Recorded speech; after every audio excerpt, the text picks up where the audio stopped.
Welcome back, everybody, to HEG, A Drift of Grace. I'm your host, Brandon, and today we have a video by CNBC, Why So Many Young Adults Are Still Living with Their Parents in the US. I think this is an interesting one.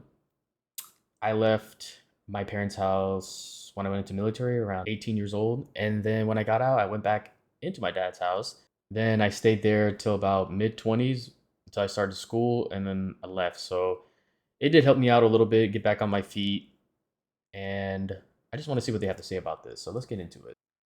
About 1 in 3 Americans between 18 and 34 years old live with their parents. And while you may have heard more about this recently, this trend isn't new. Between 2005 and 2015, the share just grew very steeply over this 10-year period. Since then, it's been fairly stable. There was an uptick, of course, during the pandemic. In the wake of the pandemic, those rates of parental co-residence are now about where they were right before. Part of the reason we see this escalation of young adults not leaving the nest or returning to the nest is this idea that it was harder and harder for them to weather shocks. Nearly 30% of Gen Z said they would like to save, but don't make enough money. And roughly 2 in 5 millennials and Gen Z adults feel it's harder to build financial wealth now than when their parents were their age because of the economy. 27-year-old Victoria Franklin has been living with her mother in New Jersey since she graduated college in 2019. I saw all of the money that I was saving, and I thought, maybe I should stay home for a little bit, and I didn't feel an urgency to move out. Not everyone is enthusiastic about this trend. You guys are making 6 figures together. You can't tell me you can't afford a house. They just don't want to spend their money. Told ya. 36% of Americans said in a 2022 survey that more young adults living with their parents is bad for society. So here's why young Americans are choosing to live with their parents and what the implications are for the U.S. economy. My name is Victoria Franklin. I am 27 years old, and I live in my childhood home with my mother and my boyfriend. Victoria graduated from the University of Miami. That's interesting. So living at home to get back on your feet, I can understand. You want to save money, to go put towards like a down payment for a house, pay a car, pay off your bills, student loans, whatever the case may be. Yeah, sure, stay with your parents if it's too rough out there or you need to get back on your feet. But to have a boyfriend while living with your parents and you both live with your parents, that's a little weird. I don't know. Maybe that's just me. But let's continue. In 2019 and moved in with her mom when she was looking for a job. After I saw the cost of living and things like that after I graduated, that maybe I'd be home for about a year. More than half of Gen Z adults say they don't make enough money to live the life they want due to high cost of living. I ended up bartending and waitressing until October, where I got my first offer, so it did take a little bit longer than I expected. Currently live at the Jersey Shore, and I was commuting into New York City, which takes about 2 hours each way. And I thought, in 6 months or so, I'll move into the city, be closer to the job, and the pandemic threw a wrench in those plans. Victoria now works a fully remote job, which she says she probably wouldn't have if it weren't for the pandemic. Without a commute to worry about, she was able to stay at her mom's. Let me just add something. These commutes are getting crazy. I don't know if this was the norm before. Like, I know cities weren't as big 10, 15, 20 years ago, right? So the commute, 30 minutes, 40 minutes, an hour. And I'm here in DC, and the commute, like 2-hour commute is normal. Hour and a half each way. I'm like, what? Do you know how much time you're wasting? But I hear that you can listen to some like podcast or whatever, Audible book. But man, like I'd rather not spend 4 hours of my day that I could be doing towards something else, like creating YouTube videos or even just having some type of like relaxed time, downtime for myself, doing what I want to do. This just sounds ridiculous. All the cities are getting bigger and bigger, and commute just getting longer, and we're just normalizing this. This is crazy. But yeah, let's continue. For longer. It's a lot harder for young people today to save up for, markers of the American dream than it was for previous generations. Part of the reason we see this escalation of young adults not leaving the nest or returning to the nest is this idea that it was harder and harder for them to weather shocks. And so, for example, if they suffered a layoff or they suffer some sort of health shock or they got in a car accident, if they didn't have any additional credit to weather that shock, they would end up moving back home. The financial stability of young adults, their ability to pay for things if they got into an emergency, was one of the big factors influencing whether or not they were living on their own or living with their parents. A significant number of Gen Z adults and millennials lack emergency savings. In fact, 46% of millennials and 32% of Gen Z have more credit card debt than emergency savings. This can have ramifications for setting up a financial future.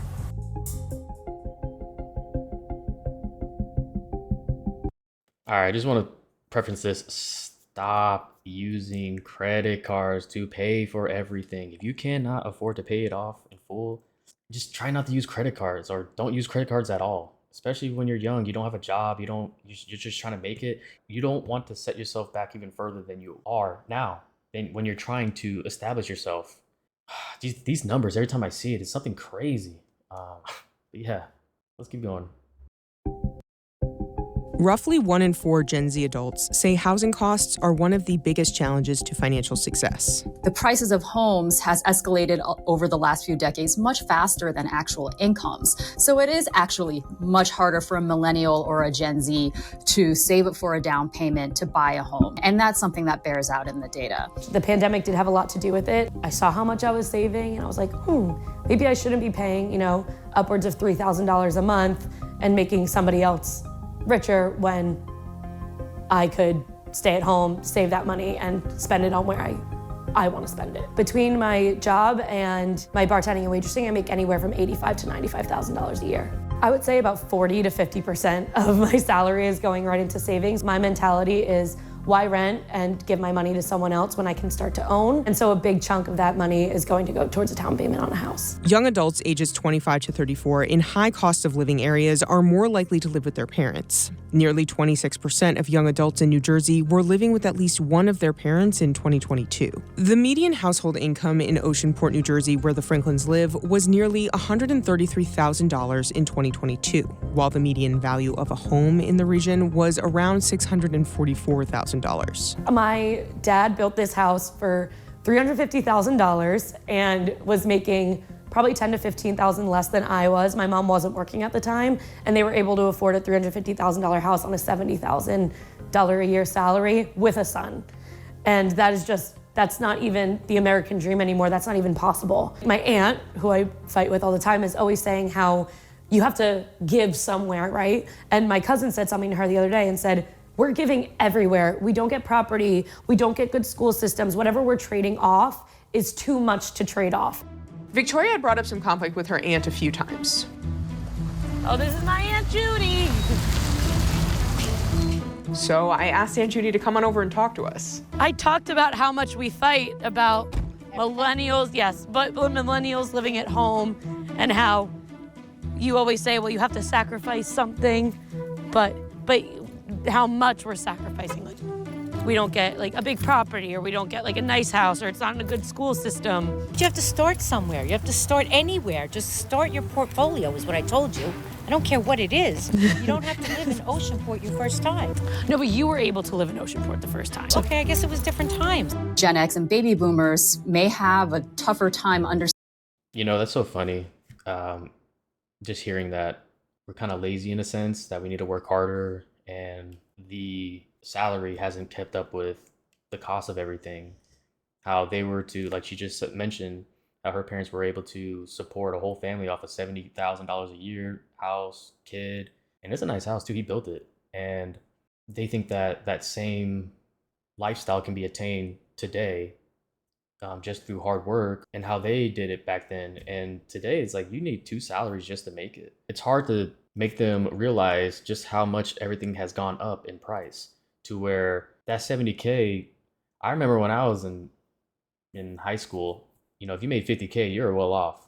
70K, you're there. Like that was like where the satisfaction of like making money kind of like just tapered off.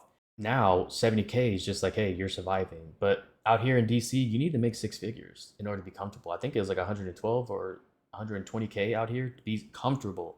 It's just ridiculous. It's crazy how much everything has just ballooned up. And like I said, I want to preface that I see it from their side too, growing up, and that's all they know. But us that's trying to make it, we see how far our money's going, and it's not going far at all. While they already have money, already made money, they have their nest egg, all their assets and stock portfolio has gone through the roof. They can't see eye to eye with us. They just tell us, hey, I worked hard, you can work hard too. And there's just a disconnect that I don't know if it's ever going to bridge, but yeah, we'll see. Understanding what young adults are going through today because they enjoyed, until the pandemic recession hit, a solid almost 15 years of uninterrupted economic expansion. Baby boomers, Gen X, they weathered many economic downturns, including major recessions. But I think the big difference is that when they were starting to form their own households and starting to accumulate wealth, housing and higher ed were both more affordable relative to their incomes than they are now. When I started out, I was making $35,000 a year. That was nothing. And he was making $35,000 a year. You guys are making six figures together. You can't tell me you can't afford a house. They just don't want to spend their money. Oh, yeah. I'm sorry. No, I don't know. What you wanted? What was my first house? 250 maybe? 270? That doesn't exist anymore. Where am I finding a $270,000 I'm house? not making $35,000 a year. Combined, we made 70. In 1995, $70,000 was the equivalent of $145,000 today. Yeah, look at that, see? We do You see her face though? She's like, oh well. also have a situation that what is really good for an individual person or an individual family is not necessarily good for the entire macroeconomy. The Federal Reserve estimates in a 2019 paper that young adults who move out of their parents' house would spend around $13,000 more per year on things such as housing, food, and transportation. One of the big boosts to consumer spending is when people form households. Whether you're a renter or a buyer, you need to furnish that house. You need to fix things up in the home to make it livable. You end up spending a lot of money during that time. So if the pace of household formation slows down, then that's going to slow down the pace of consumer spending, and that will produce a drag on the economy. Another issue is that there aren't enough affordable properties in popular areas for younger people who are in entry-level jobs and making less money.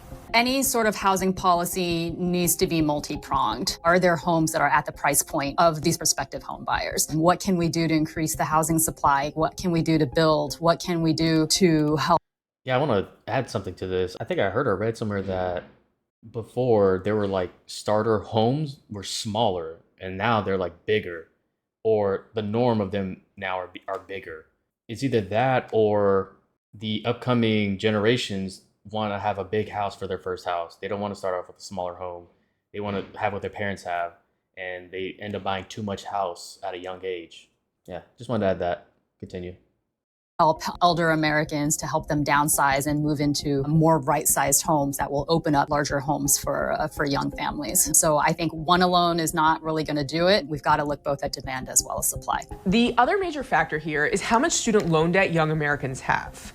59% of U.S. adults say they've delayed financial milestones because of their student debt. I do have a student loan payment. It's about $480 a month. So that's my largest expense. The liability could be worse for Black borrowers, who tend to have higher than average student loan debt and less wealth than white counterparts. Black and Hispanic respondents were more likely to say that debt was holding them back from reaching financial milestones. Less than half of white respondents said the same. The amount of debt young adults held also rose substantially between 2005 and 2014, during that period of strong escalation in that cohort living with their parents. Aggregate student loans are such an enormous part of the economy now, and that's not a reflection of younger people making bad choices with their education. It's really a consequence in large part due to the fact that there's less public funding and going to college just is more expensive, which makes it even harder for even those college grads who are hoping to get earning more money as a result of their college degrees. Student loan debt by itself can't explain the phenomenon, especially considering so many European countries with much less student loan debt have higher rates of young adults living with their parents. 24 out of 29 European countries had more 18 to 34-year-olds living with their parents in 2021 than the US. It was over 70% in Italy, Portugal, Greece, Serbia, and Croatia.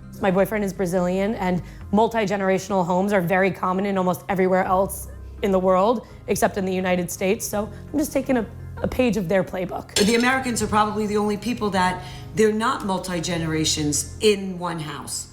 And I don't have a problem. So two things. One about the student debt. A lot of us are just going to college because it's the right thing to do. It's what we're told to do. And we're going to college for a degree that, one, we're never going to use, two, that we don't even want, or three, we just heard it from somewhere that's a good degree to have.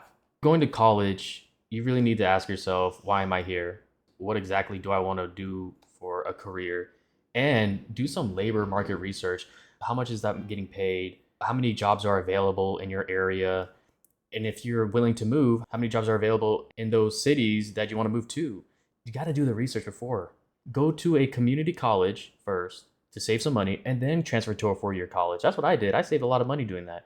I just see people going straight to 4-year colleges. I had one friend that transferred to 3 different universities and racked up like over $100,000 in debt. He eventually went into the Air Force as a pilot, and they're going to pay for all that. But that was his strategy. Good on him. He's smart for that. But for majority of us that aren't going to do that and that have to pay off these loans, just have a game plan.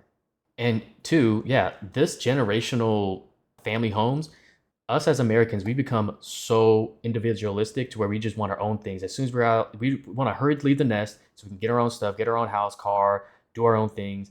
And we don't look at the big picture where you could be saving so much money by just staying home. And I think the biggest difference is that it's normalized in other countries to where here, it's if you stay at home, you're not doing anything with your life. You're a bum. You're just using your parents. And honestly, we just got to stop that. If you're trying to work towards something, a degree, if you're trying to work for a career, you open your business, if you're actively trying to better yourself, I don't see any problem with this. And honestly, we need to go back to this style of being raised and just keeping the money within the families and stop giving the money to other people through renting a house or renting an apartment or whatever your case is. But yeah, that's all I got to say about that. Problem with it. I mean, I think it's kind of nice. Why do we have to be so cold to push everybody out? You know, there are a lot of cultures out there in which it is normal to live with your parents until you get married. And I don't think there's necessarily an economic explanation for that. The Franklins would say in the US, it is the economy. But Victoria's mom is kind of okay with it. Unfortunately, it is the economy and the world that we live in that just doesn't allow them to go live a comfortable life. So with them living here was no big deal. It's not really a problem. They're saving their money. Eventually they'll buy a house. And that works. All right. So let's look at the comment section to see what people have to say. Cost of living increases, but income does not. This is rocket science to other people. Be careful you have parents that you can stay with. Some of us don't have that luxury. I'm 21 from Massachusetts, and every single person I know in their 20s lives with their parents, many with college degrees. You know what? On that note, we're just gonna end it there. You see the sentiment about this. And so drop a comment down below and let's talk about it. How do you feel about this subject? Do you think it's okay for young adults to still live with their parents? Are you still living with your parents? What do you think? And also don't forget, subscribe if you like my channel, if you want to hear some more about, this stuff, news, topics, life, advice, whatever. And thank you for tuning in, and I will see you next time. Take care.